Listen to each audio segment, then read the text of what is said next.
I was reading the comments in a masterclass that I'm in, and it was all around the topic of like people wanting to show up more online, and they're like, I don't know how to do it. I don't have the courage.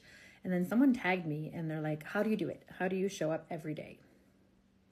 And I never really thought about it, if I'm being honest, because I've just been doing this for a long time. It's so funny because I just invested in, we went on eBay and bought like a VHS. No, actually, is it beta tape? Anyways, VHS and beta tapes. This is how old I am, because we want to convert home videos to digital files. So if you know how old beta tapes are, that's how long I've had a camera in my face of people recording my life. I feel like my family was the original vloggers. So I've never viewed my social media or my content as marketing. I'm just sharing my life, my thoughts, if I'm channeling like what I'm receiving, I'm just sharing who I am with you who's watching. And when you comment, I want to get to know you. So to me, it's like, I call these my beach walk talks or my coffee shop chats. To me, it's like we're sitting right now and we're having coffee and we're chatting. To me, that's not marketing. Now, obviously, I'm very passionate about health and wellness and spirituality and helping you connect to your intuition and helping you activate your imagination.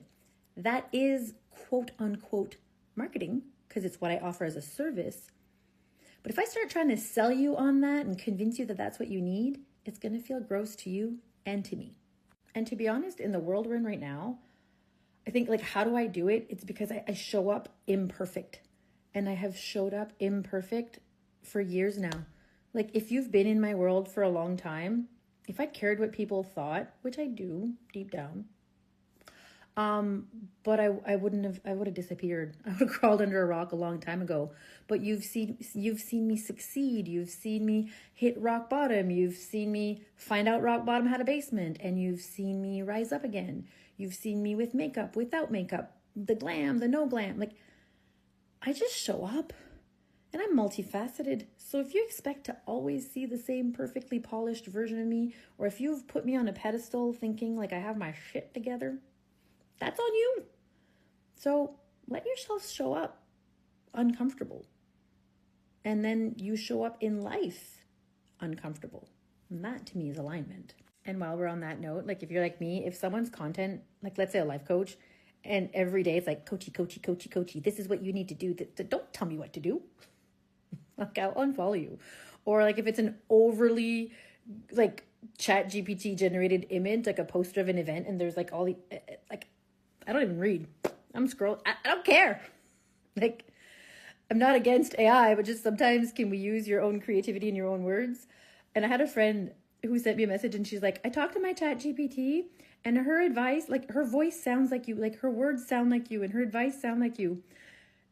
And I was equally flattered and annoyed because it's true. There's a lot of things that are in my vocabulary naturally. Because I always say, here's the thing. And I've noticed that ChatGPT now has started saying that or here's the thing. And I'm like, now I want to remove that from my vocabulary. I used to use M dashes. I now remove them purposely. Okay, and if you're still watching, if you're worried about creating content because you're like, but stuff can live online forever. So what if I say something that's a bit silly and then later on in life I'm embarrassed by it?